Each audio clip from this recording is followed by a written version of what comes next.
It was supposed to be the happiest day of our lives. After months of planning and anticipation, Joshua and I were finally ready to tie the knot. Joshua, standing beside me in his dapper suit, gently took my hand in his and whispered, "I am so lucky that I get to marry you and call you my wife." "I feel the same way, my love," I replied softly as a blush tinged my cheeks. "This is the exact wedding I have been dreaming of ever since I was a little girl. Every detail, every touch of magic has been carefully planned. Nothing could ever ruin my happiness today." Perhaps I spoke too soon. Little did we know there was a deep rooted hatred that was about to manifest itself in the most sinister way. As the ceremony began, I could not help but notice the icy glare coming from my mother in law, Margaret. Throughout our courtship and engagement, she had made it clear that she disapproved of me. "Carla, dear, you look human today. I never thought I would ever live to see it. And this wedding dress, I'm surprised it still fits." Her offensive remarks on my appearances were nothing new to me. I had grown accustomed to her critical nature and had learned to brush it off, especially today.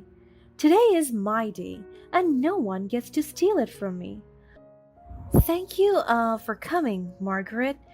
It means a lot to have you here on our special day," I said sarcastically with a hint of truth in it.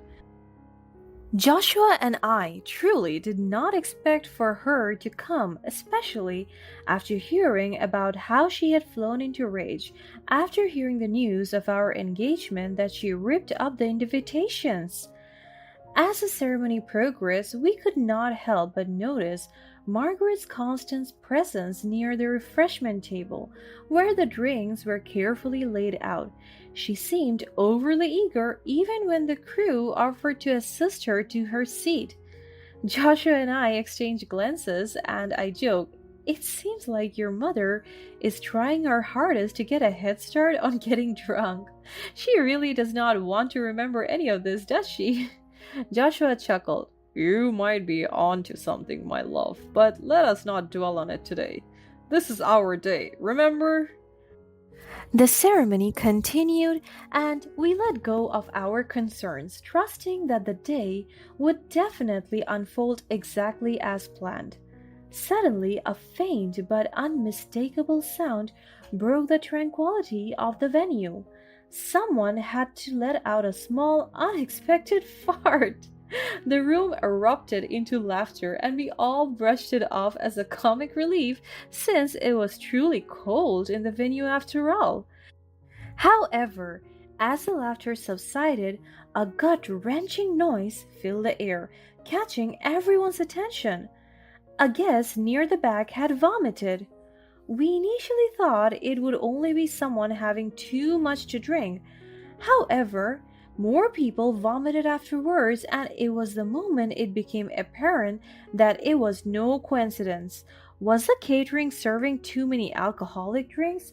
Or perhaps they were serving foul food? The beautiful atmosphere we had envisioned for our wedding turned into chaos. Joshua and I approached one of our guests, hoping to get to the bottom of the unfolding disaster. "Hey, what happened?" With confusion on their faces, they answered us with a quivering voice. "I didn't even eat anything yet. I only had a few sips from one of those drinks." We followed their gaze, and sure enough, it led directly to the table of drinks Margaret sponsored. The realization hit us like a ton of bricks. We made our way to my mother in law and whispered to her, "Mom, it seems that the issue may be with the drinks you arranged." Margaret's face contorted with disbelief and anger. "What? This is unacceptable. I will not let this slide. We need to sue the beverage company and hold them accountable for ruining your wedding." We were surprised with her outburst, but Joshua and I understood how any person would naturally react given the severity of the incident. I will not rest until they answer this. This is their fault, Joshua. They ruined your special day and they will pay for it. Margaret shouted as she was furiously dialing the beverage company's customer service line. Aside from my worry for the health of my guests and Margaret's anger, I could not help but worry about the impact this would have on our wedding footage.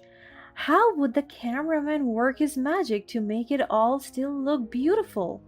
Would this be the moment I want to be fossilized forever and to watch when Joshua and I are on our deathbed? The wedding came to an early end and everyone went home except for our families. Immediately after our wedding, both sides of the family gathered at our home to make sense of what had happened. Tiredness washed over me, and it was obvious with my weary eyes and slumped shoulders. Hey, why don't we watch the same day edit of our wedding day together? We can watch the beautiful moments that we can focus on instead, Joshua suggested.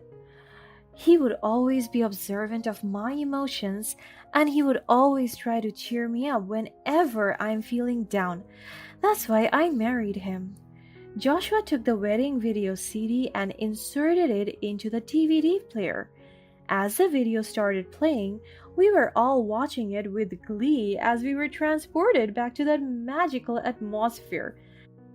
But as the video progressed, capturing snippets of the wedding ceremony, a sense of unease settled in. Thank you, Joshua, but I think I'm just too tired right now. I want to view it when I'm in a better mood so I can fully appreciate it fully. Let us just rest and sleep the night away and watch it tomorrow. Yes, Joshua, you should let your wife rest first. Didn't I teach you how to treat your woman properly? My mother in law butted in. It took me by surprise on how she took my side. Did her heart finally soften for me after that terrible incident? As I reached out to pause the video, I accidentally froze the frame on a shocking image. There, captured in that exact moment, was my mother in law, Margaret, pouring a suspicious substance into the refreshment in the background. All of our eyes widened in disbelief. Hold on a second, Margaret's husband, Richard, exclaimed. Margaret, what is that? What were you pouring into the refreshment? No, mother, you did not. Joshua's voice was trembling with shock and realization. Do you tamper with the drinks to sabotage our wedding? You poisoned our guests? The room fell into a stunned silence as all eyes were fixated on the damning evidence displayed on the screen. I know how anger and betrayal welled up within Joshua and his father, especially when food poisoning was the same reason Joshua's sister died when they were very young. The room was thick with tension as we were all ready to confront Margaret about her malicious act. Margaret responded with a feeble excuse. I poured powdered drinks because the drinks tasted bland. She also got more and more defensive. Why are you all ganging up on me? I am innocent. For all we know, I was poisoned too, and the poison is just taking a little bit more time to take hold on my body. You should call 911 for me. Stop lying. If there is anyone we should call right now, it's the police and not 911. This is a deliberate act and you know it. Joshua threatened his mother, and I'm glad I married a man who would fight and defend our marriage. My mother in law probably did not expect her own son to threaten her like that, so she popped off as well, with her pride refusing to waver. Fine, it was me. I poured tons of laxatives into the refreshments. The funniest thing is, I don't regret doing it at all, except for the fact that Carla was not poisoned too. It is clear that you two were never meant to be together. I am doing the Lord's work, and you should thank me for it." With a sudden burst of anger, Margaret snatched the wedding video CD from the player and threw it forcefully onto the ground. With a furious stomping of her foot, she shattered the disc into pieces, and the sound echoed throughout the room.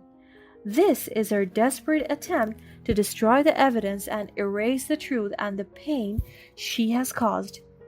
"You're telling no one about this," she stormed out. "Get some tape or glue. We can still fix this." We did not hurry off, and we did not try to find a tape or glue at all. "What are you doing? We can still save the evidence." Joshua and I chuckled a bit, but I was honestly impressed by how concerned he was for us. I think I know where Joshua got his golden heart from. "Dad, do you know the production company that recorded and edited our wedding has the original footage, right?" "Yeah, they keep it in case we want revisions for the final edit. We can just contact them and request for another copy of the footage." "Oh, is that right? Sorry, let's call them up then." And so we did. Without wasting any time, I quickly made a call to the production company, although I was worried they would not be available right now since it is past their working hours. Finally, the call connected. I immediately explained the urgency of the situation and the need for a replacement copy of the wedding footage. The production company recognized the seriousness of the situation and agreed to provide a new copy of the unedited footage as soon as possible. We all collectively sighed in relief. For a moment there, we were scared. We would not be able to report it to the police immediately, and my mother in law would have more time to hide herself from everyone now. Finally, the long awaited package arrived. We gathered in our living room. We watched it again to make sure we did not just hallucinate something out of desperation to make sense of the terrible thing that just occurred at our wedding. Minutes turned to hours as we watched the entire video, and then it happened. There it was, the exact moment I had paused on that fateful night. I trembled with a mix of anger and disbelief until Joshua said, "We have the evidence now. We will not let her get away with this. It's time to take action." With the truth revealed, Joshua and I wasted no time in seeking legal counsel. We consulted with a skilled attorney, presenting the evidence and sharing our story. "You have a strong case. There is a good chance that justice will be served," the attorney said. The legal process began with dispositions, interviews, and gathering of witness testimonies. Our wedding guests who had fallen ill due to Margaret's actions were all contacted, and they expressed their willingness to cooperate and provide statements. It was truly embarrassing to reach out to them after what had happened, but we knew it is for their own good as well. It became clear that my mother in law's malicious act extended far beyond our wedding day. After the judge's careful consideration of the evidence presented and testimonies provided, the court finally found Margaret guilty. She is now expected to cover the expenses of our guests' medical bills, which would surely amount to thousands of dollars. She also received a restraining order that prohibited her to have any contact with Joshua and I. "Are you okay?"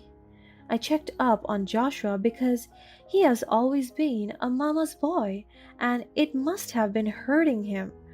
"Yeah, I never imagined our relationship would come to this point, but it was a necessary step to protect you and our future together. My commitment is to you, Carla. We are a team." Joshua remained firm with his decisions. I could not be any more prouder of the man I married. After the restraining order against Margaret, it was clear that this had a profound impact on the family dynamics. When the news of the restraining order reached Richard, he found himself at a crossroads in his own relationship with her. Joshua, Carla, you were both so courageous in protecting yourself. It made me realize that I can no longer have someone in my life who is capable of such cruelty. Your mother's betrayal shattered my trust in her, so I have made the difficult decision to sever ties with her. I'm divorcing her. Joshua and I exchanged a glance, both surprised and relieved by the firm resolve in his father's voice. This news carried a sense of finality and closure to a chapter filled with pain and deceit. Dad, we understand that this must have been an incredibly difficult decision for you. We support you wholeheartedly in whatever choices you feel is best for your own happiness. We're here for you, just as you have been there for us throughout this mess. I nodded in agreement, and a weight seemed to lift from the room and was replaced by a renewed sense of unity and family instead. After being informed that Richard is divorcing her, Margaret financed a multi destination honeymoon for Joshua and I in a feeble attempt to remedy the situation and salvage some form of redemption. We know this is all empty gestures and temporary fixes, but we still cautiously accepted the offer while maintaining the restraining order against her. It was the least she could do after ruining our own wedding.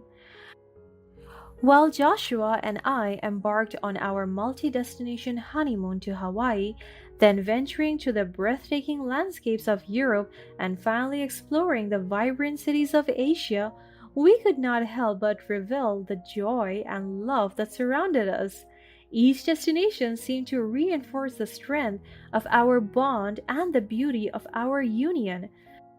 Joshua and I decided to share the joy and celebration of our love with the world by uploading both our wedding video and honeymoon snapshots to our social media accounts to let our friends and loved ones be part of our journey. There was an overwhelming amount of responses pouring in to congratulate us and express their supports. But others recognized Margaret's sabotage in the wedding video and unleashed their frustration upon her. Wait, is that what I think it is? Margaret pouring something into the drinks? Wow, a typical mother in law sabotaging her children's happiness. How original. I am in awe of your love story, and I'm sorry you had to experience this betrayal on your wedding day. You both deserve better. Wishing you all the love and support as you move forward with her toxicity. Sending virtual hugs your way. Unintentionally, we tarnished Margaret's reputation even further, and it is now beyond repair. With each day passing by, Margaret felt the irreversible consequences of her betrayal. The social media backlash and the loss of her son, husband, and financial stability weighed heavily on her. She realized that her attempts to buy her way back into our lives had been in vain. The money she had spent on our honeymoon only served as a painful reminder of her own loneliness and estrangement. The sweet taste of justice is a tough pill to swallow, and I bet it poisons her inside. But hey, so were the laxatives she gave to our guests, right? Oh, Karma, you truly have a wicked sense of